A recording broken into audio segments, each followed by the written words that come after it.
জানাচ্ছি শুভেচ্ছা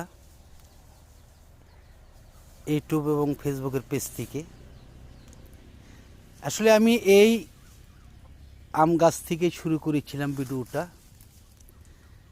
আজকে সেই আম সম্পর্কে আপনাদের একটু জানাচ্ছি যে অতি তাপমাত্রার কারণে আমার গাছের আম একদমই ঝরে যাচ্ছে।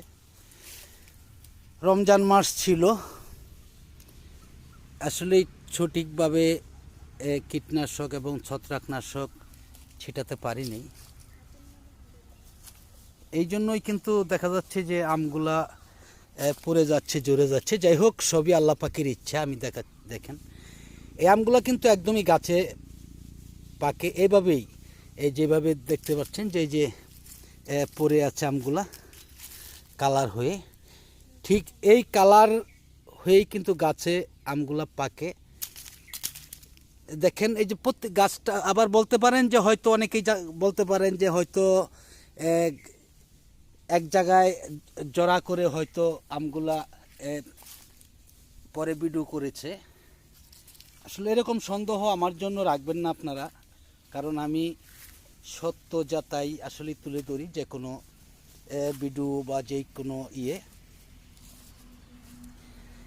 দেখতেই পাচ্ছেন যে আমি দেখাচ্ছি গাছটার চতুর্দিক দিয়েই কিভাবে পড়ে আছে আম। কি করব, আসলে কিছু করার নেই, সবই আল্লাহ পাকের ইচ্ছা। আল্লাহ যা করেন মানুষের মঙ্গলের জন্য করেন। হয়তো দেখা গেছে যে এর চাইতে আরও বেশি ক্ষতিও হতে পারত, ঝড় বৃষ্টি, শিলাবৃষ্টি বিভিন্ন কারণে হতে পারত হয়তো। যাই হোক, আল্লাহ পাক যা করে মানুষের মঙ্গলের জন্যই করে। দেখতেই পাচ্ছেন যে আমি দেখাচ্ছি যে চতুর সাইডেই কীভাবে আমগুলা পড়ে আছে, একটু লক্ষ্য করবেন। আর আপনারা কে কী ধরনের ভিডিওগুলো চান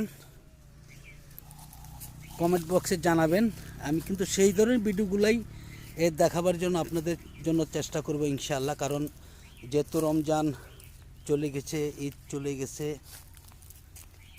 আমি গাছটার চতুর্দিক দিয়ে ঘুরেই দেখাইলাম। এখন আমরা গাছে দেখাবো যে আম কেমন রয়েছে।